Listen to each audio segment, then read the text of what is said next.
Ron. Yeah. Why didn't you say it the first time I said Ron? Because it's pronounced Aaron. You done messed up, Ron. Welcome back, everybody, for some more Growing Up in Scientology, where every day is a good day not to be in a cult.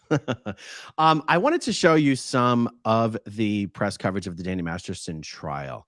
And I say press coverage. I'm going to show you a short clip from a YouTube channel. And you might go, why are you as a YouTube channel showing us another short clip from a YouTube channel?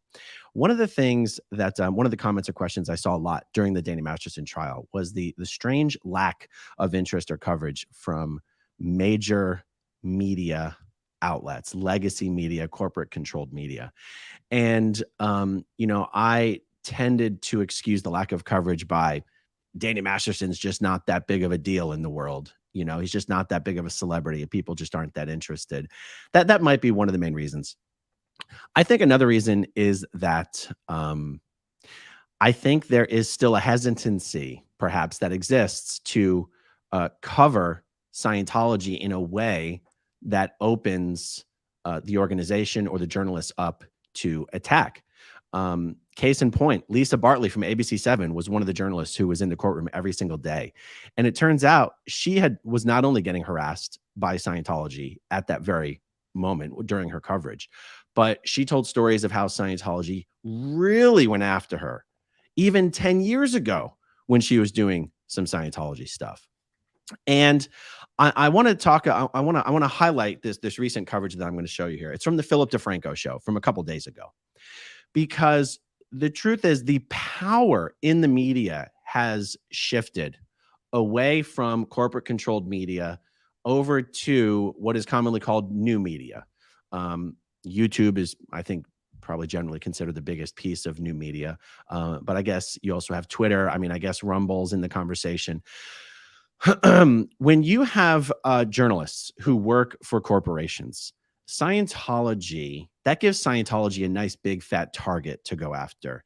Oftentimes, these news organizations are owned by public companies who have to worry about shareholder price. They have to worry about advertisers. One of the things that new media has going for it, particularly in the battle against Scientology and exposing Scientology fraud and abuse and crimes against children and the elderly, is that there's really no one Scientology can go after. You can't get a YouTuber fired. It's almost impossible to go after a YouTuber's sponsors. Uh-oh, I just lost the camera somehow. Hold on, guys. Okay, we're back. Miscavige, you're not going to win this time. No, I'm just kidding. It's almost impossible to go after a YouTuber's sponsors. I mean, unless they've done something horribly discreditable in their private life. Like, you're not going to succeed in going after a YouTuber's sponsors if what you're going after them for is the content their channel has grown up on, if you know what I mean. So, like, my channel has grown up on the Scientology content. I mean, my channel is called Growing Up in Scientology. I'm sponsored right now by Ridge Wallets and Atlas VPN. They chose to sponsor my channel after seeing what my channel is. Scientology can't go after those sponsors and go, that Aaron Smith-Levin still going after Scientology. You should, stop sponsoring his channel. And so anyway, I don't want to be too long-winded in the intro. Also, these new media channels like Philip DeFranco, his content has broader, deeper reach than does the corporate controlled legacy media platforms. Fox, MSNBC, CNN, the network television is all but irrelevant. I mean, cable television and cable news has been where it's at for a long time. And yet these YouTube channels like Philip DeFranco have even broader reach, particularly with the younger generations, than the cable news channels or other legacy media platforms could ever even hope to have. So I want to show you just how hard the coverage was on Masterson just a couple days ago by Philip DeFranco, and just how hard Scientology got hit in this coverage. So hope you guys will watch this with me. Let me know in the comments, if you will, whether the audio on this is all good. And this isn't very long, guys. I just want to share it with you. Here we go.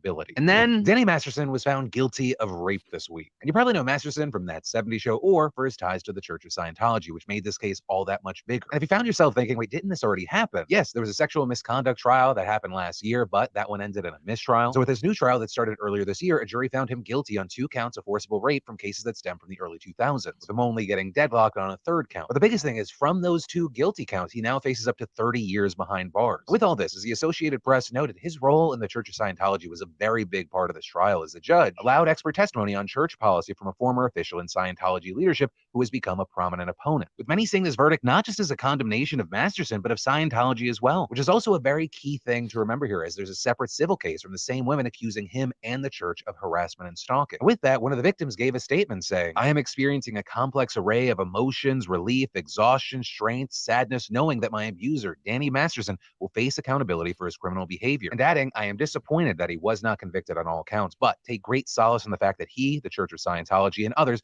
will have to fully account for their abhorrent actions in civil court." And in addition to that, the woman whose accusations landed in a deadlocked count, she also said she was disappointed but hopeful regarding the civil case, saying they will shine a light on how Scientology and other conspirators enabled and sought to cover up Masterson's monstrous behavior. We also heard from notable people in this space, like Leah Remini. She, of course, famously left the Church of Scientology, made a lot of content around it. She said senior Scientology officials, civilian Scientologists, and their proxies have conspired to silence victims and intimidate witnesses for decades, and saying this case is just the beginning of our plan to hold them accountable. So obviously, we're going to have to keep our eyes on this story, see what the sentence ends up actually being. But beyond that, we're looking at a situation that could have massive, massive implications for the Church of Scientology moving forward. Though this week, Okay, good. So relatively short. By the way, it also shows you the lack of research that goes into a lot of the media coverage out there. Philip also got it wrong when he said Danny is facing up to 30 years in prison. Danny is facing a minimum of 30 years in prison. One of the other things that I take away from coverage like this is people ask a lot, does anyone still join in Scientology these days? And when you understand this kind of coverage being given on platforms like this to people 40 and under, I think illustrates why so few people are joining Scientology these days. Most of the people who join Scientology, honestly, over the last 20 years, end up joining through Scientology's business consulting front groups. Off the top of my head, a handful of these are called like Survival Strategies, Singer Enterprises, MGE, Marcus Group Enterprises, Measurable Solutions, if there's a business consulting company out there for dentists, chiropractors, veterinarians, and it has solutions in the name of it, warning, it's probably associated with Scientology. And the way these groups get these private practice owners into Scientology is, first of all, it's a desirable target population because they're well-off private practice owners who went to school for some sort of a specialty and don't necessarily have a business background and are looking for some sort of simple common sense tools to help them organize their business,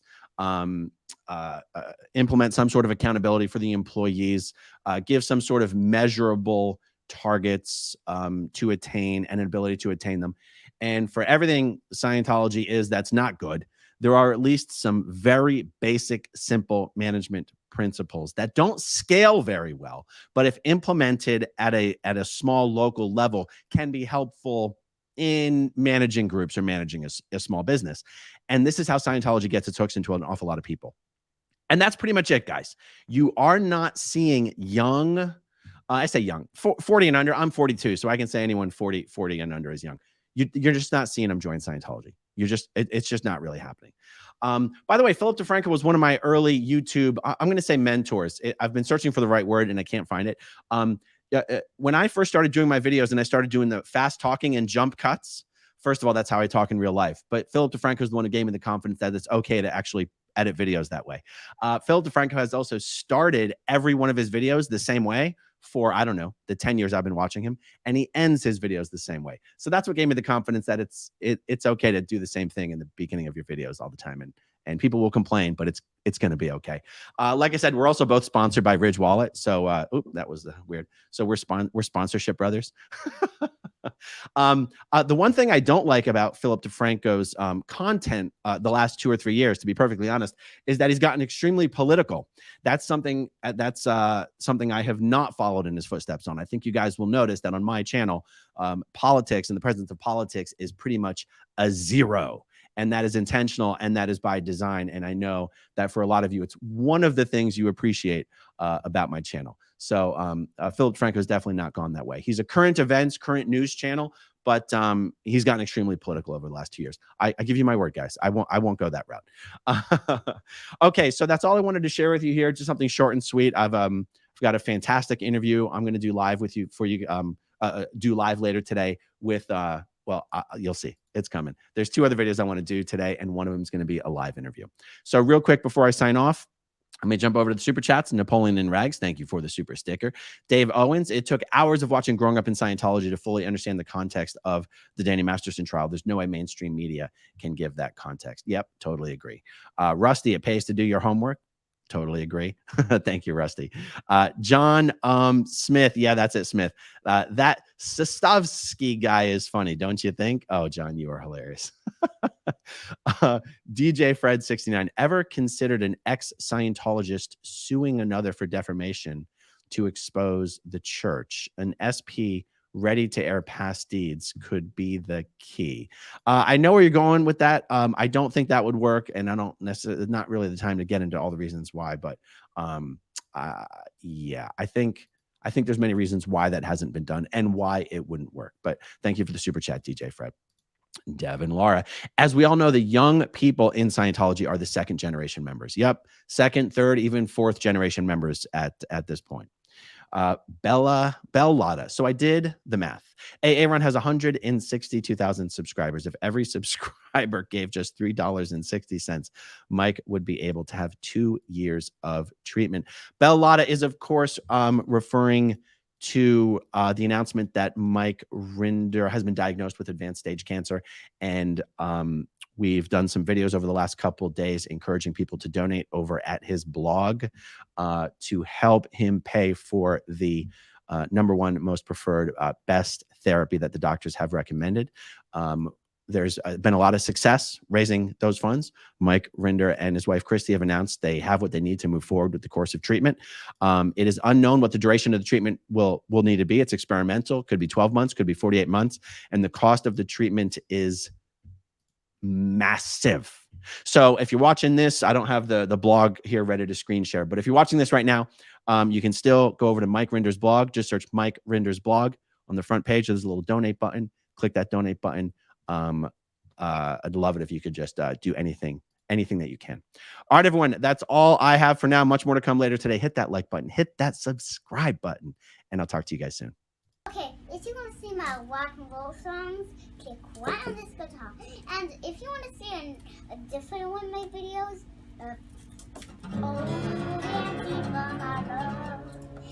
then you could click right inside here. If you have